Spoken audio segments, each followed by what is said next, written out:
लोकतंत्र की नींव विद्यालयों से ही रखी जाती है और इस दिशा में एक अनुकरणीय पहल की गई कालापीपल के सरस्वती विद्या मंदिर में विद्या भारती द्वारा संचालित इस शिक्षालय में इस वर्ष छात्र परिषद का गठन पूरी तरह लोकतांत्रिक प्रक्रिया के माध्यम से किया गया।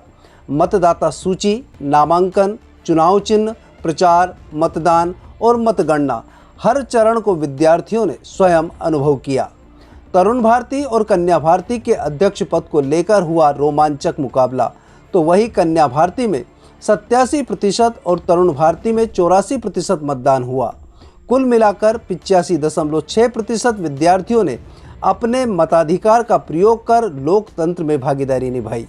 विद्यालय प्रबंधन का यह अभिनव प्रयास न केवल बच्चों में नेतृत्व क्षमता का विकास करेगा, बल्कि भारतीय संविधान की मूल आत्मा लोकतंत्र को भी गहराई से समझने का अवसर देगा।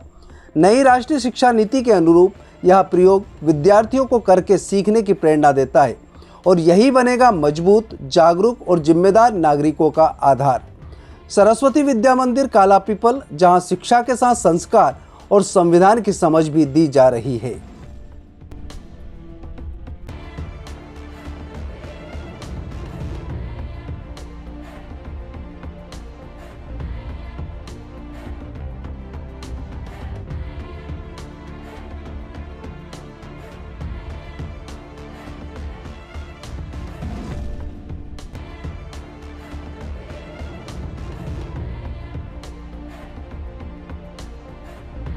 में चुनाव हुए, यानी कि भारत में लोकतंत्र है तो लोकतंत्र के तरीके से ही हमने यहाँ पे चुनाव करवाया छात्र परिषद का, जिसमें कन्या भारती और तरुण भारती के चुनाव हुए।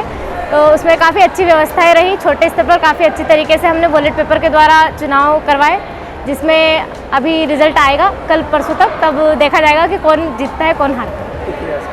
इस प्रक्रिया से हम सीखे कि कैसे भारत में लोकतांत्रिक चुनाव होते हैं, यानी कि अपना मतदान गुप्त तरीके से दिया जाता है, किसी को पता नहीं चलता कि हमने किसको अपना मतदान दिया है। आज सरस्वती विद्या मंदिर में छात्र परिषद का निर्वाचन प्रक्रिया संपन्न हुई। इस चुनाव के माध्यम से हमें लोकतांत्रिक प्रणाली की गहराई से समझ मिली। मतदान, प्रचार और परिणाम की पूरी प्रक्रिया ने यहाँ अनुभव कराया कि लोकतंत्र केवल एक व्यवस्था नहीं बल्कि जिम्मेदारी भी है। एक छात्रा के रूप में मुझे यहाँ अनुभव प्रेरणादायक लगा। हमने हमेशा महसूस किया कि जब सोच समझकर सही प्रतिनिधि का चयन करते हैं तो वह नेतृत्व संस्था को नई दिशा दे सकता है। यही बात देश के चुनावों पर भी लागू होती है। सही व्यक्ति का चुनाव देश को प्रगति की ओर ले जा सकता है। आज हमने न केवल मतदान किया है बल्कि एक जिम्मेदार नागरिक बनने की दिशा में एक कदम भी बढ़ाया। यह अनुभव हमेशा मेरे साथ रहेगा।